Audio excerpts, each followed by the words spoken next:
Hey, welcome back to another episode of Music Industry Insights. This time I go to Duck Kee Studio, a home studio in rural Chapel Hill, North Carolina. And I meet Jerry. He's the founder and engineer.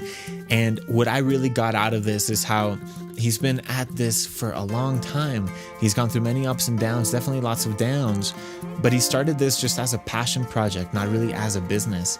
So what I got out is, man, what if he had more of that business aspect from the very beginning, and he himself said that he would have been doing a lot better now. But even then, he's been just fine. So I want you to have a peace of mind that you can also be just fine if you do this as a passion, but how you can do so much more if you interlace the business aspect.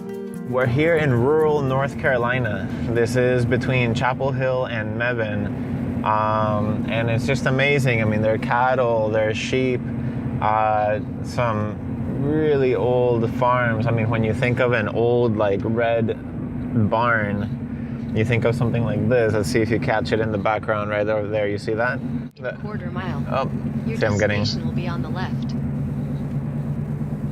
All right. We're about to pull up here. Let's see. Google Maps is telling me we're about to arrive. I don't think it's that one. I think we're pulling in. Let me see. 38, 17. Nope. That's not it. I think we're here. I hope so. If it's not it, then at least we'll meet somebody. Yeah, from the outside, it's just a home. So let's go inside and see what we learn. All right, Jerry. Awesome. Well, thanks for joining me in this conversation. My pleasure. We have here Jerry Kee with Duck Kee Studio. And let's just get started. I would love to hear, Jerry, how you got started in the industry. Okay. Well, I grew up playing music and got involved in recording in high school, college, just with friends, borrowing equipment. And I started as a musician. And what instruments? First drums and then guitar. Yeah.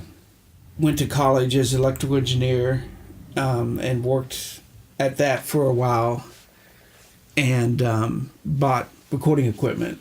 And it was a little too serious to be a hobby. Yeah. So I finally quit the engineering job and I started working on music full time. And I still wasn't making a living, but I was writing a lot of songs and recording and playing with people. And that was in Maryland and West Virginia. I moved down here. I'd heard the music scene was pretty healthy and just needed something different. So I moved here in '85 and got a part-time job that covered the rent. Yeah. And just started working with different people. And, I guess I met people, some bands that needed recording and just kind of started easing into it as far as a profession. Now, did you start doing that because they asked you, or did you feel like, this is a need and I can provide some help on that, like to record some bands on the side? I think both in a way. I think, they expressed the interest and I loved recording. And I had the equipment. And it worked out beneficial. Whatever money I was making recording, I could put back into equipment because I had my rent covered with my part-time job. Great. And that's how I grew, basically. I started recording for hire in '86 out of a house in Raleigh, North Carolina. So that was '86. And at what point did you start Duck Kee and why? Actually... started Duck Kee before that. That was the name I gave the studio. That's what it's been all along. Yeah. Okay, just somewhere else. Right. Okay. I actually called it Duck Kee number 7 because that was number 7? The 7th location. I'd been in Annapolis, different places in West Virginia. Yeah. So I just, realized it was the 7th place. I'm a Fellini fan, 8.5. Gotcha. So I had the name already, and so which one is this 8. number? This is number 8. Okay. Yeah. How many more are you going to have? I expect it's going to be more mobile in the future. Eventually, I'll probably, retire, and Right. I'm not sure where I'll live exactly, but I figure I'll have something that fits in a van more rather than having a permanent location. I'll always have something to record, I think. So then you can change it to Duck Kee Infinite. Oh, yeah. So you start. So in a sense, Duck Kee has always existed. The location has changed. We're number 8 right now. Yeah. What is different about maybe this location than the other locations, in the sense that has your business model changed, or has it always been that same model that's got you started in the first place, helping out bands to get some good recordings? That's it's almost not a business model, but Gotcha. but that was Or my I guess model. business model, it would be one way to look at it. Another way would just be like your passion, or the mission, in a sense. The mission. Yeah. That sounds good. I've always been more of a recording engineer, musician, than a businessman. Gotcha. That's been both good and bad. Sure.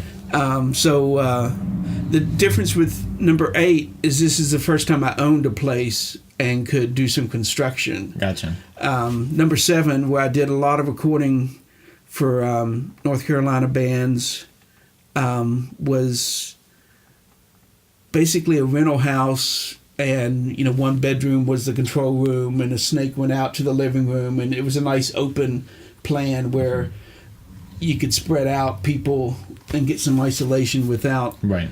having any construction, and it just sounded good. It was an old house. Yeah. Nice, nice thick walls. So you mentioned that you've been more of an engineer, not much of a businessman. That there are pros and cons of having that. What are the pros? I think the pros are you probably do more what you want to do, as opposed to what you have to do to earn a living. Mm-hmm. So I've worked with a lot of people, and most of them I consider friends.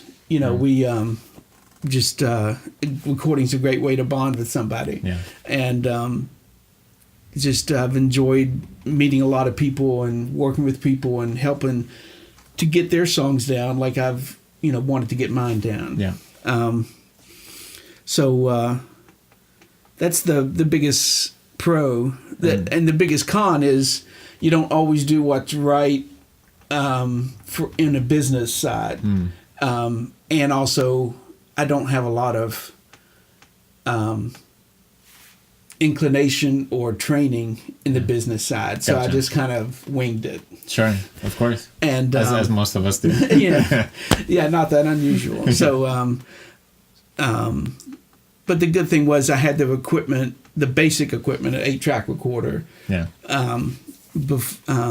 Before I started the business, so I had some investment already under my belt. Yeah. And basically, I grew as I was able. When I moved here, I think I bought the 24-track about 12 years ago or so. This guy. Yeah.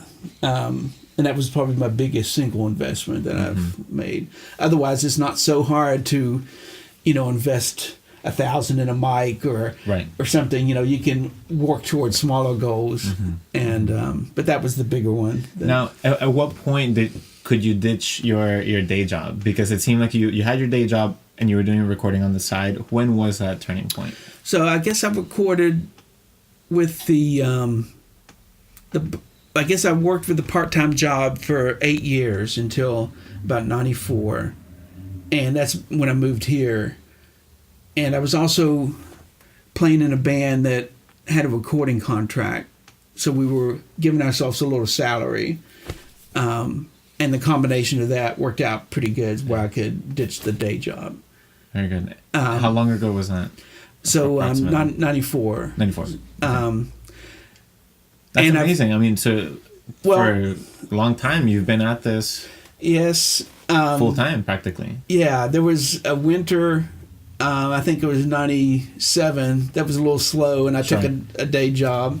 And I actually have gone back to that same company. It's a music distribution company that some friends started 20 years ago. Yeah. And I've gone back. Business has slowed down so much that I've needed that full-time income.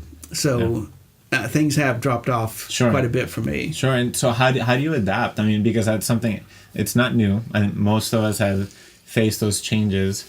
I mean, you've been at this longer than I have, so you've seen, you went through the 2008 crisis and so on. How did you face these like highs and lows? Sorry. Sure.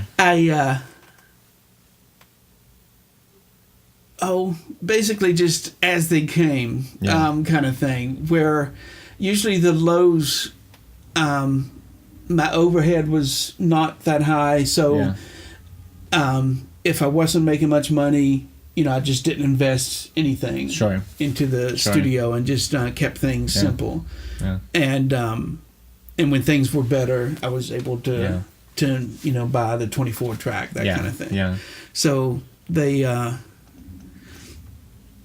there had been ups and downs, and the last probably 5 years have really seen a gradual reduction in business. I think some of the I had a few semi-monthly jobs, mastering jobs, and they kind of went away. And just I wasn't playing in as many bands, wasn't playing out as much and meeting people as much.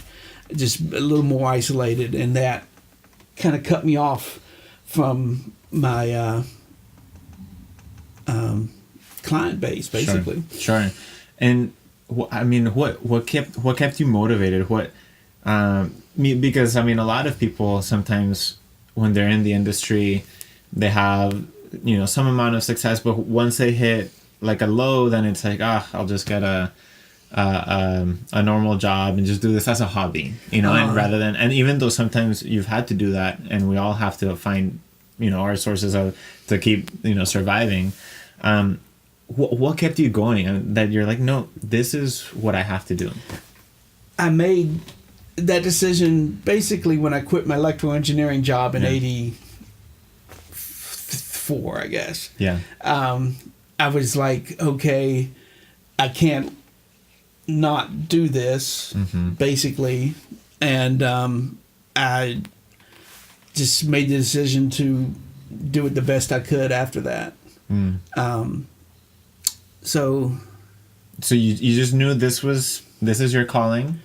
It's what I wanted to do, and I totally enjoyed doing it and felt lucky to be able to do it. Yeah. So I just try to keep that luck rolling. Wonderful. We'll keep at it. Keep at it, Jerry. Now, Jerry, you mentioned that a lot of the clients you get are like word of mouth or, friend of a friend. Once in a while, they'll find the website and you get just a cold call.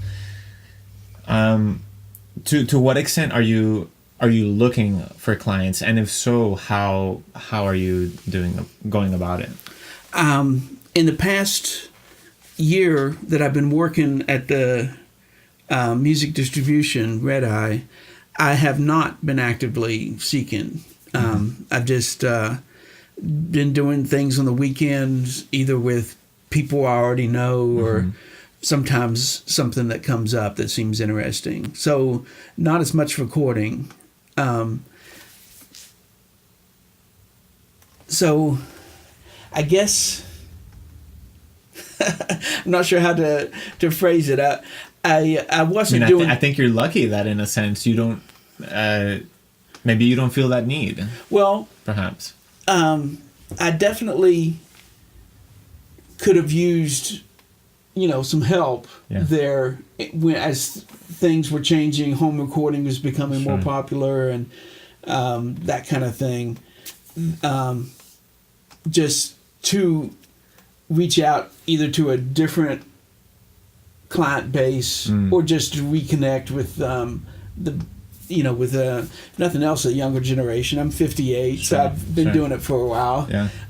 So I don't necessarily hang out with the 20-year-olds and the 25-year-olds who are making a lot of music. So how did that impact like the whole like home recording boom and it's becoming more and more accessible and affordable to just get a simple, interface, laptop, microphone, and you're set to go. Pretty much some headphones, and that's it. Has that impacted? I think it has. I think it's impacted just in the industry, and both the recording industry and the music industry as a whole, a lot. Because, for one thing, you don't need a record company to give you $75,000 to make a record. Right. And record companies don't have $75,000 anymore to give you records, to make you records.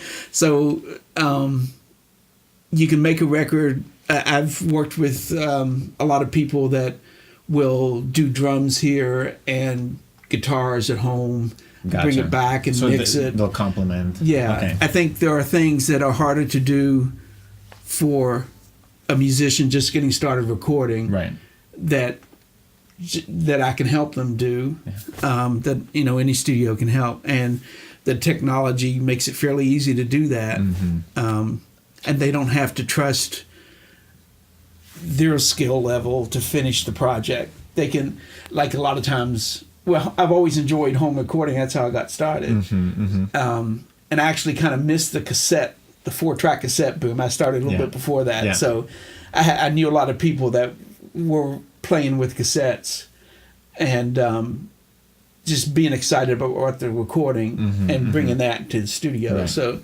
I think a lot of people have the natural inclination toward recording when you're a musician and a songwriter. Right. It's as far as rock type music, songs, it's fleshing out a song. A lot of, like a composer would write out all the different parts, and most of the time that doesn't happen these days. You more like have an idea for a melody for an alternate guitar part, and you stick it, your computer now and record it, and flesh it out, work it until sounds right. Now, Jerry, you mentioned something earlier, I think before we started recording, that you feel like even though you see yourself as an engineer, you feel lucky that you had this kind of innate ability to connect with people, or like to have that to just be a people person. What does that mean exactly, and why is that important to you? It's funny. I don't necessarily think of myself. Well, I guess I do. How did you put it? I'm not sure, but I'm not necessarily. I don't want to put words in your mouth. In a way, I'm kind of a loner in a lot of ways. So I'm not necessarily an like outgoing. A lot of us are. Yeah, I'm not, on our with our gear behind. But the music and recording and writing songs is just a great personal connection with people. Gotcha. It's just like a fun way to get involved and know somebody, or at least an aspect of them. What they're putting into the music is usually what's the best thing about them, So I think that was what made it easy to connect with people, and I guess a fair amount of songwriters are kind of loners as well, I suppose. That they're writing to introspective, connect. Right? Mm-hmm. They're writing to connect with people, and just getting excited about somebody else's songs, and somebody is excited about your songs. Right. That's just a good thing. It builds a relationship. Where do you think the industry is going? I really don't know. Yeah. It's pretty incredible. In some ways, I think it's so much better than I started with punk rock and stuff like that, when it was just like, you don't dress up, you just wear your day clothes, you get out there, you play music, you write songs, you don't knock yourself crazy figuring out, like hard chords and stuff like that. You just, okay, I've got some lyrics, I've got some music, here we go. Right. And it was kind of a reaction to the big business part of music. And a lot of the big business part of music is gone now. It still exists. There's still this incredible, people that will sell millions of records or millions of downloads, Right. but it's not music I particularly connect with very well. It's from a different place, it seems like. So what used to be pop music, what is pop music? That's totally different. And that side of the industry I have no idea. I'm just totally disconnected from. So, and the do-it-yourself kind of industry is what excites me. I think, like we were talking about recording, you can make a record without having the backing and spending, going into debt, spending tens of thousands of dollars, and you can make a great record. And I think that's pretty cool. Yeah. That you don't have to have this record company fiddling with what you're doing. But that when I was in the band, we got like controlling every aspect. Yeah. We the band I was in back in the 90s that had the contract, we got to make the first record that we wanted to make, and really we were real happy with it, and of course nothing much happened with it. And there was a main songwriter, Dana, and she was we worked on demos for a second record with lots of great songs, and just the record company was like, oh, it's okay, do you have anything else? It's just like forget you. And it just just was not a healthy thing. Sure. So Jerry, to wrap up, I'm really curious to hear what would be your advice to up and coming producers, engineers, other music professionals in the industry. Maybe they're up and coming, maybe they're already in it, but they need a little push. What would you say? I'd say if you have the passion, then go ahead and sink everything you can into it, and don't worry too much about the consequences, and to learn as much as you can, especially now. Musicians are engineers, and engineers are musicians, and right. So it's I think it's a good thing that musicians know something about engineering and can record a decent guitar track if they need to. So I would encourage people. We don't know really where the business is going, so keep an open mind and work hard at what's in front of you, kind of thing, your music, and take opportunity where it comes, kind of thing. Yeah, I guess. Great. Not great advice, but it's something. No, definitely.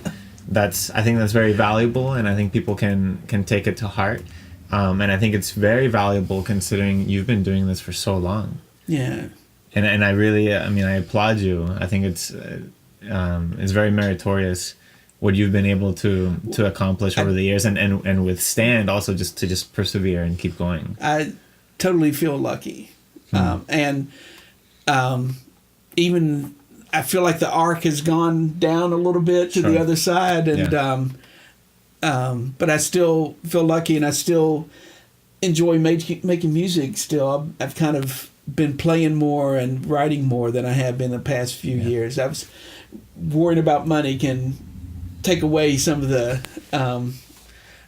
initiative to do the work you want to do. That's right. Anyway, so well, Jerry, where can people find you in terms of online? How can they connect with you? The websites uses duckkee.com. duckkee.net. I'm sorry. .net. Good. Okay. Sorry, Great. .net. Well, thank you, Jerry. I appreciate you joining me and having me join you here in your studio. How about we take a little tour? You show us a little bit. Sure. Great.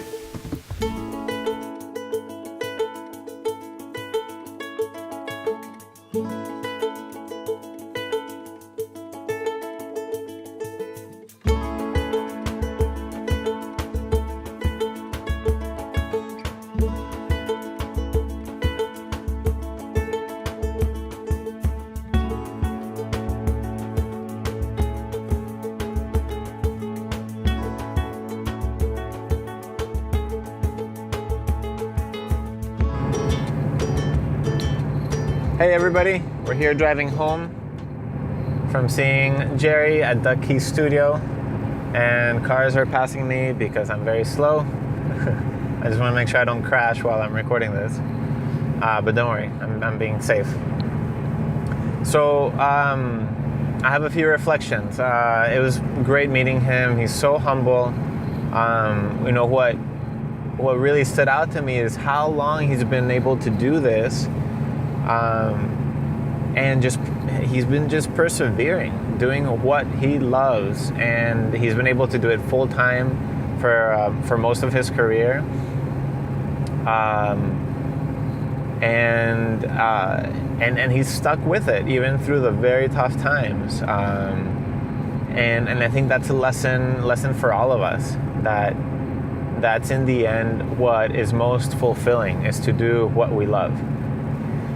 That being said, you know, he mentioned, you know, he wishes that 20 years ago he could have known more about business, and that getting into this, that he would have seen it not just as pursuing his passion, but also that how can he make it into a business.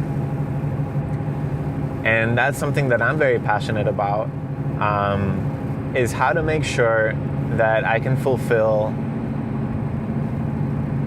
you know, my talents, what I'm good at, offer that to the world. How can I be of service to others while yet feeling fulfilled? And at the same time, not just doing what I love, but being able to make an income from it, to make sure I can provide for myself, my family. I have two kids, a wife and two kids. And how can I provide for others and share wealth? And I think that's an important takeaway, and that's something that I'll be exploring for a long time, that I have been exploring, that I will continue to explore. I would love to learn from you guys what your thoughts are on the subject. And I would love to hear your reflections on what you learned from Jerry at Duck Kee Studio. So until next time, I look forward to hearing your comments. Please comment below, and let's keep learning together. Much love. Take care.